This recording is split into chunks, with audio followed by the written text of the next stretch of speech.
Philosophers might not be the kind of people who are around fancy parties with the rich and famous.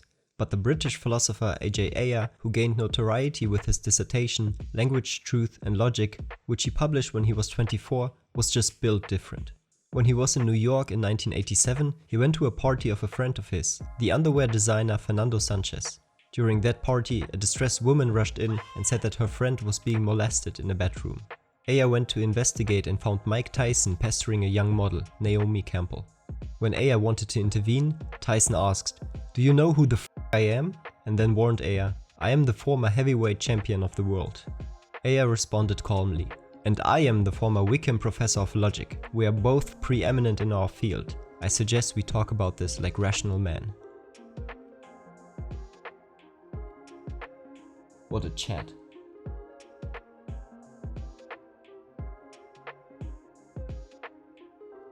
Philosophical debates can get quite heated, but this one debate between philosophers Ludwig Wittgenstein and Karl Popper was maybe a bit over the top. On the 25th of October 1946, they met at King's College in Cambridge with the Cambridge University Moral Science Club, where Popper was invited to give a paper on whether there are substantive problems in philosophy. Wittgenstein's main thesis was that all philosophical problems are language problems and stem from linguistic confusion. Popper pushed back heavily against this. At some point, apparently, Wittgenstein picked up the fireplace poker and gestured around with it in a way that came close to harming Popper. When people intervened, Wittgenstein angrily left the building. This is certainly one way to resolve an argument.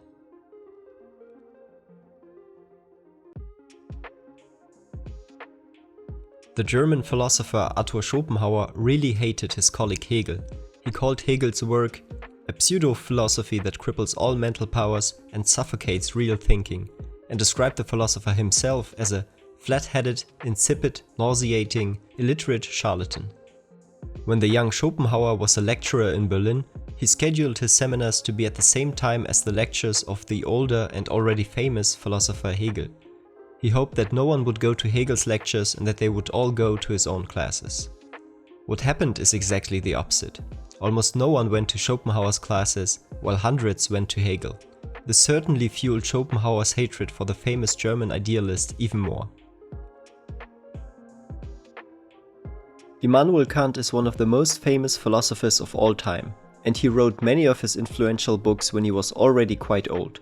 In that time, he mostly stuck to a very rigid daily routine, and here's how it looked like. At 5 AM, his servant Martin Lampe woke him up. Kant demanded that Lampe would be insistent so that Kant would not sleep in. After that, he would drink 1 or 2 cups of weak tea and smoke a pipe of tobacco.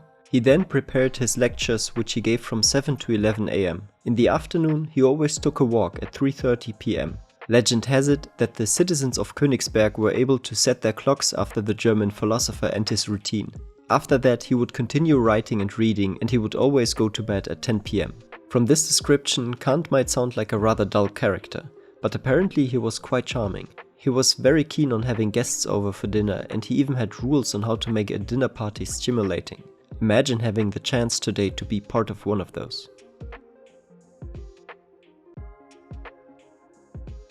The story of Hypatia's murder is not for the faint-hearted, so be warned. Hypatia of Alexandria can be described as the first famous female mathematician and philosopher. She was well educated and highly regarded in politics and academic circles. She taught many young rich men about philosophy and math, and even consulted politicians. But the early 4th century in Alexandria was a time of severe tensions between Christians and pagans, and powerful people taking either side. While Hypatia did not partake in any side-taking, she was clearly seen as a representative of pagan philosophy, especially by Christians. In the year 415, a group of Christian monks, the Parabolani, who were known for their brutality, ambushed Hypatia in her carriage on her way home. They brought her to a temple, stripped her naked, skinned her with sharp shells, finally cut off her limbs and burned her remains completely after parading them through the town in mockery. The city of Alexandria was left in shock after this terrible end to its famous philosopher. Diogenes of Sinope was a philosopher living in ancient Greece around the 3rd century BC. Even though not much of his own writing survived, he is given the reputation of being a very peculiar person, cherishing poverty and living in a barrel in the streets. His behavior was quite erratic, supposedly ranging from peeing at people who annoyed him to defecating in public and being entirely rude. One of the most famous anecdotes regarding Diogenes is his meeting with Alexander the Great. According to the not quite trustworthy historian Laertius, Alexander is said to have been looking for Diogenes, and upon finding him, offered to fulfill him a wish. Diogenes, who was simply lying in the sun on the ground, only asked Alexander to step out of the way to not block the sun.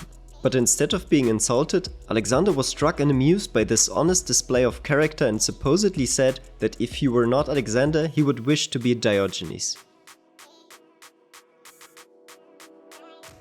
It is really hard to find reliable evidence of the lives of people in ancient times. This is especially true of the philosopher Empedocles. According to one of the accounts by the historian Diogenes Laertius and others like him, Empedocles jumped into the volcano Etna in Italy in order to prove to his disciples that he is an immortal, godlike being. Even though that sounds like an awesome way for a philosopher to go out, it is certainly not true. Many of the stories about Empedocles are built on a biographical reading of his poems and philosophical ideas. Empedocles was also attributed the act of reviving a dead woman and teaching his disciples how to defy death, so it might not be a big surprise that a legendary myth like him is given such an ending to his story. In other accounts, Empedocles is said to have drowned or died by falling out of a carriage. It is important to remember that people who give historical accounts of others are sometimes motivated by their own interests, and giving such legendary deaths to the philosopher who tried to deny the very idea of dying is of course a fitting attempt of a refutation.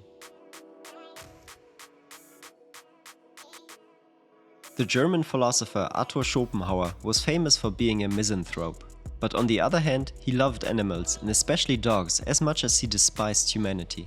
For most of his life he had poodles, always one, that is. When one passed away, he got a new, similar-looking poodle. And all of them were called Atma, a Hindu term for breath of life, or more broadly, the soul. Sometimes, in more affectionate moments, he would call his dogs Butz.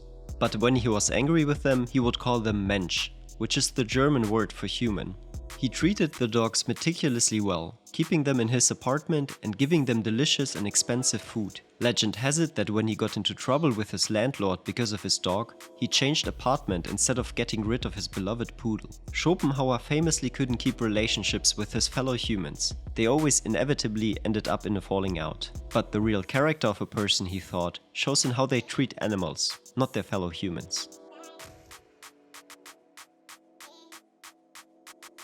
Philosophy is seen as the mother of all scientific disciplines. But when was philosophy first practiced, and who was the first philosopher? The most common answer to this question you will find is that Thales of Miletus was the first philosopher. Thales lived roughly from 625 BC to 545 BC. He is credited by Aristotle as the first person to concern themselves with philosophy. But Thales probably did not invent philosophy. Philosophy back in those days was a mix of mathematics, astronomy, geometry, and religion. Thales himself likely learned from scholars in Egypt, and there are some works on these matters from Egypt dating much further back than Thales' lifetime. Furthermore, there were scholars that we might label philosophers living at the same time as Thales in other areas of the world. There was Udalaka in India around the 8th century BC and Lao Tzu in China. As philosophy in ancient times often wasn't written down and only passed down orally, we can only speculate for how long humanity was engaged in what we might call early forms of philosophical thinking.